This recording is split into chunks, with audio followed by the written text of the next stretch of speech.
और कराची से खैबर तक आटे का रोना। आवाम सस्ते आटे के लिए रुल गए। मुल्क में आटे का बहरान थमने का नाम नहीं ले रहा। लोग काम काज छोड़कर तवील कतारों में लगने पर मजबूर हो गए। स्पेशल अफराद के लिए भी कोई इंतजाम नहीं, दर दर की ठोकरें खा रहे हैं। आटे की तलाश, लंबी कतार, घंटों इंतजार। मुल्क भर में आवाम रुल गए।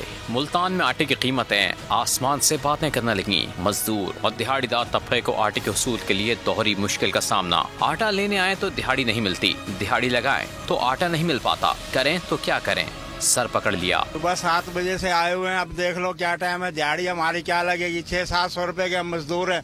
लोग आते हैं, लंबी लंबी लाइनों में खड़े हो जाते हैं, 4-5 घंटे। अब किसी की नौकरी है, मैं फार्मेसी पे जॉब करता हूँ, ठीक है जी, अब मैं खड़ा रहूंगा, मेरी तो खड़ी होता नौकरी। पेशावर में आटे का हुसूल जुए शेर लाने के मुतरादिफ हो गया। लंबी कतारों में लगे शहरी ख्वार हो गए। बीनाई से महरूम शख्स बच्चों की स्कूल से छुट्टी करवाकर सस्ते आटे की आस में लाइन में लगा, लेकिन मायूस लौटना पड़ा।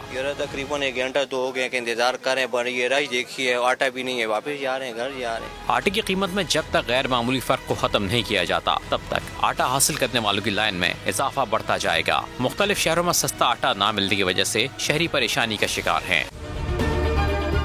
अगर ये वीडियो आपको पसंद आई है तो हमारे चैनल को सब्सक्राइब कीजिए और बेल आइकॉन को क्लिक कीजिए। 2022 बॉक्सर ट्रॉफी भी देख लिया पाकिस्तान की आवाम को। पाकिस्तान की आवाम को एक तोहफा ये दिया कि आवाम को पता चल गया कि पाकिस्तान का मीडिया क्या है। साल 2022 में सबसे ज्यादा देखे जाने वाला चैनल बोल न्यूज रहा नंबर 1। हमने बहुत सारे शोज और ट्रांसमिशंस की, पूरा साल मुसलसल जदोजहद में निकल गया कि ये वोट ऑफ कॉन्फिडेंस के पीछे कौन लोग थे। तोड़े रेटिंग के सभी रिकॉर्ड। सोशल मीडिया पर भी सबसे ज्यादा तेजी से 2.4 बिलियन व्यूज का संगे मील अबूर किया।